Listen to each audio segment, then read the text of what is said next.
C'est parti avec le dernier Mark Millar en date sorti chez Panini Comics. Il est dessiné par Juanan Ramirez et on y vient, enfin j'y viens tout à l'heure.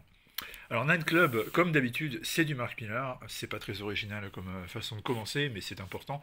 C'est la raison pour laquelle je vous en parle plutôt que d'autres sorties Panini par exemple, parce que je suis défenseur de Mark Millar. Je suis un des derniers qui subsiste à systématiquement trouver que ce que fait Millar est intéressant. Alors d'abord, défense de Mark Millar. Donc les comic books aujourd'hui ont tendance à être soit un petit peu pompeux, verbeux, avec des histoires ambitieuses, hein, certes, hein, que j'apprécie énormément. Je suis très content lorsque Hickman ou Lemire, par exemple, nous dressent des portraits et des constats de sociétés parallèles ou de science-fiction de premier ordre, mais j'aime bien aussi lire tout simplement des histoires qui sont de l'ordre de l'entertainment, où on est là pour se divertir, on est là pour lire une vingtaine de pages par épisode, sympa, pas prise de tête.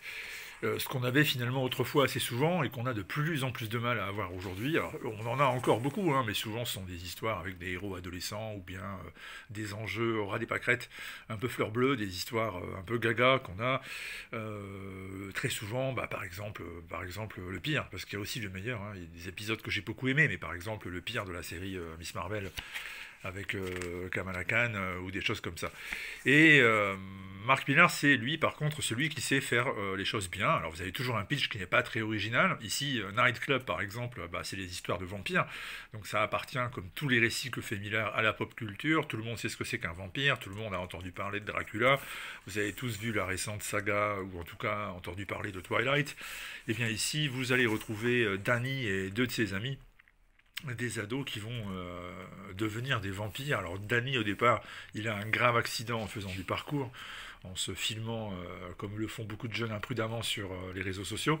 Il tombe du haut d'un toit, son corps est brisé, a priori sa vie est, à défaut d'être fini, tout de même irrémédiablement bien mal parti. Mais il va être guéri par la morsure d'un détective qui vient lui rendre visite durant la nuit, et ce détective est un vampire, et ça va le transformer donc à son tour en vampire. Danny qui va donc transférer ses dons fabuleux à ses amis. Ensemble, ils vont revêtir des masques de catcheurs luchadores et ils vont se mettre petit à petit à jouer aux super-héros. Et puis ça va changer leur vie sociale au lycée, évidemment, puisque désormais ils sont super forts, ils guérissent de tout, ils sont super rapides, et j'en passe avec tous les pouvoirs qu'ont les vampires. Alors tout ça, ça serait une vie de rêve absolument géniale, sauf qu'ils vont aussi croiser la route d'autres vampires bien moins gentils. Et là, le récit va carrément basculer dans l'horreur, dans le thriller. Et la vie de Danny, qui finalement avait pris une tournure inattendue, mais pas si mauvaise que ça, va devenir un véritable cauchemar.